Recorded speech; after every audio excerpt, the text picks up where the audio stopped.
de hoje é para atrair todos os nerds mais conservadores do mundo para os comentários para me massacrar, porque hoje eu vou falar da orientação sexual de um dos mutantes mais mulherengos da Marvel, o Wolverine.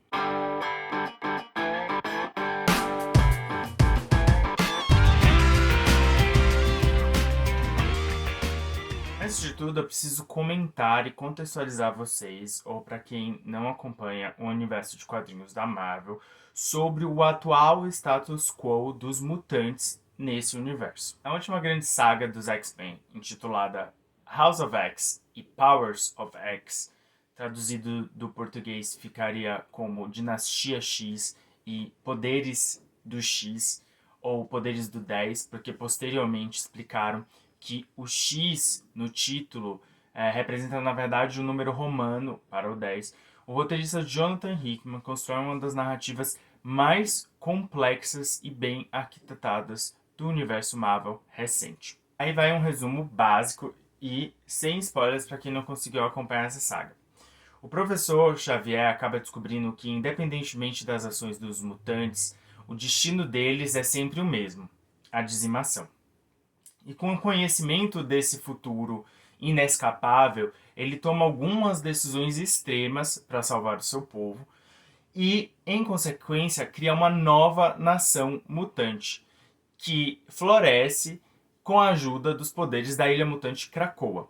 Lembra Krakoa, aquela ilha mutante que ataca a segunda formação dos X-Men, que traz o Noturno, a Tempestade e o Wolverine? Ela mesma. Essa saga acabou em outubro de 2019 e estabeleceu essa nova realidade dos mutantes, que agora vivem numa nação soberana, que não aceitam nada, absolutamente nada, nenhum desmande dos humanos. Inclusive, eles começam a ajudar as nações humanas para conseguir essa liberdade e esse direito de decidir o destino e as ações de qualquer pessoa que se descubra mutante. A Ilha Krakoa acaba criando, eu acho que são 3 tipos de antídotos naturais que curam a velhice, curam doenças mentais, e os mutantes começam a negociar essas fórmulas com as nações humanas para conseguir essa soberania. Mas o maior ponto forte dessa nova nação mutante e do próprio Xavier é que os mutantes conquistam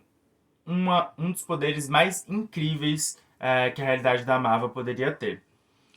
Os mutantes conseguem e criam um esquema capaz de ressuscitar qualquer mutante que já tenha morrido ou que venha a morrer e inserir todas as memórias que eles tinham até então de novo. Ou seja, os mutantes ficaram imortais no universo da Marvel. Com todas essas facilidades de ser uma nação soberana, de ter a habilidade de reviver a hora que eles quiserem, se necessário, todos esses luxos, essa nova vida. Se vocês lembrarem, os X-Men sempre foram atacados, perseguidos. Então, com essa nova vida, ela acaba trazendo novas nuances para as personalidades de muitos personagens. Um dos arcos secundários que mais tem sido abordado marginalmente em todos os títulos mutantes, mas o que tem mais que vem atraindo mais comentários na internet e dos fãs é um arco que fala sobre um relacionamento poliamoroso entre a Jean Grey, a Fênix, Scott Summers, o Ciclope, e Logan, o Wolverine. Nas edições de X-Men, Jonathan Hickman vem mostrando que o trio não só está muito mais próximo, como eles estão morando juntos na mesma casa na Lua, e que os três têm quartos diferentes, mas o quarto do Scott e o quarto do Wolverine têm portas de acesso para o quarto da Jean. Isso foi percebido por alguns dos fãs quando o Jonathan Hickman colocou um mapa da casa do Scott Summers na Lua em uma das edições. Eles notaram esse detalhe na planta da casa, que os quartos eram conjugados. Mas as polêmicas não acabaram aí. Além de criar esse novo relacionamento poliamoroso, na edição 7 dos X-Men, Wolverine e Ciclope têm uma conversa que levou muitos leitores a acreditar que o mutante canadense e, por consequência, o próprio Scott são bissexuais. Na sequência de quadros, o Scott convida o Logan para uma viagem com a Jean e seus filhos, e os dois brincam que a visão de Jean em um biquíni seria imperdível.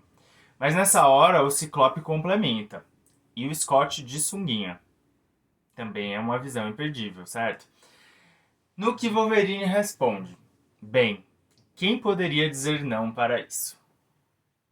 Tensão sexual enorme nessa sequência de quadros. Sendo bem sincero, logo quando eu li essa página, eu achei essa passagem, essa sequência de quadros, mais divertida, mais com a cara de que o Wolverine e o Ciclope estavam se zoando do que qualquer outra coisa. Mas aí depois que você começa a reparar os silêncios dos balões de diálogo, o próprio itálico na palavra well do Wolverine, dá dá a entender que os dois também estão descobrindo algo do próprio relacionamento dos dois. Eu não sei se necessariamente o Hickman estava querendo deixar claro ou levantar a suspeita de que os dois eram bissexuais, mas que eles também estavam desenvolvendo uma relação diferente do que a comum que a gente conhece do Scott e do Wolverine, que são sempre inimigos, um zoando o outro, todos os dois correndo atrás da mesma mulher, mas há sim um subtexto e uma interpretação bissexual aí entre o relacionamento dos dois. Claro que essa história de relacionamento poliamoroso e bissexualidade fez com que os leitores conservadores caíssem matando na editora, né? Principalmente reclamando que ela estava destruindo a imagem dos personagens adorados, que faziam parte da infância deles e que eles queriam pedindo para a Marvel simplesmente parar com essa coisa de evoluir os personagens deles. Eu acredito, e isso é um sinal claro, de que são fãs com a mentalidade muito limitada. Principalmente se você parar para pensar que X-Men, desde a sua criação, sempre foi uma das grandes metáforas da cultura pop sobre exclusão e preconceito, né? Como a gente vai poder julgar esse desenvolvimento dos mutantes para uma mentalidade mais aberta, liberal e plural? Sem falar que o universo de quadrinhos da Marvel já continua há décadas. Imagine você continuar lendo os quadrinhos nos quais os personagens continuam os mesmos a cada edição. Eles continuam sendo aqueles personagens planos, sem nenhuma mudança, sem nenhum desenvolvimento, sem nenhum crescimento, sem nenhuma descoberta. E por fim, vale lembrar que o Logan, em particular, ele é um homem imortal. Imagine uma pessoa imortal, não morre, não fica doente, não se fere. Ele passou a vida dele presenciou alguns dos momentos mais importantes da história da humanidade.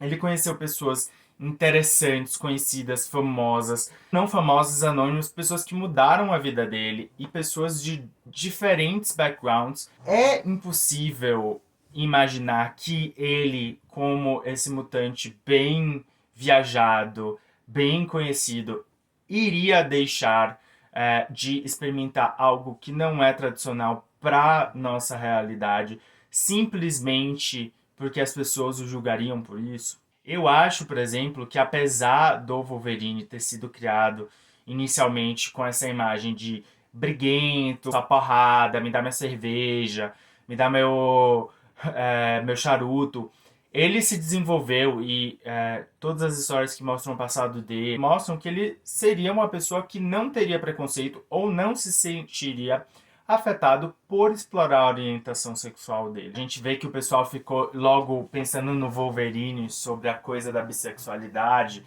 e mais assustado com o Wolverine, porque eu acho que o Scott sempre foi um cara mais tranquilo, aberto, com a imagem de ser mais pra frentex, e eu acho que por isso não causou tanto choque. A coisa é que ainda falta esperar se eles vão abordar esse relacionamento particular como foco principal da narrativa dos X-Men. Por enquanto eles aparecem em alguns quadros, algumas sugestões, algumas indiretas sobre o que é esse relacionamento amoroso. A verdade é que eu estou extremamente empolgado com essa nova fase dos mutantes na Marvel. Então vale a pena conferir e ver o que acontece, qual o futuro desse relacionamento amoroso Scott, Jean e Logan. Será que o Logan realmente um dia vai abordar diretamente e explicitamente o fato de que ele teve alguma coisa com o Scott, ou quem sabe que ele já teve outras histórias com outros homens?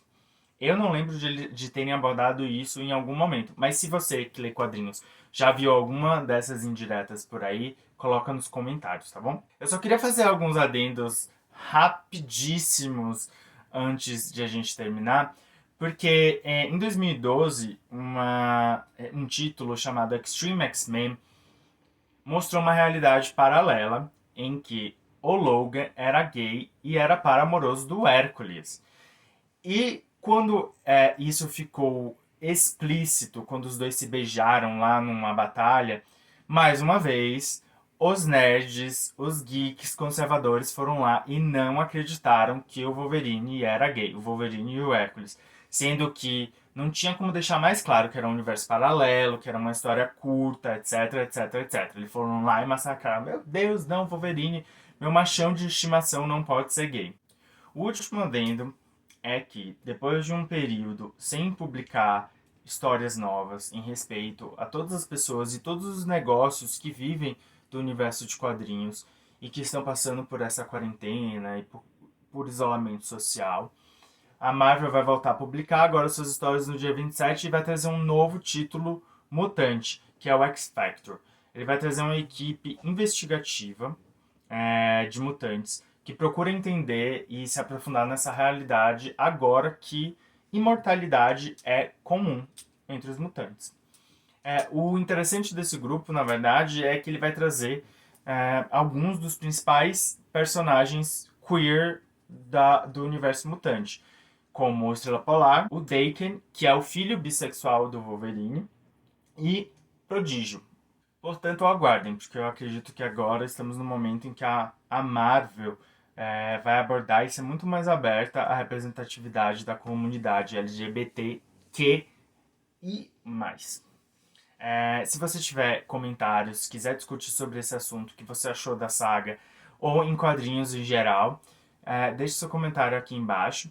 E não se esqueçam de assinar as notificações para essa playlist específica, que é a Cada Um no Seu Quadrinho, que é onde eu falo sobre HQs e quadrinhos. Um grande abraço e até a próxima.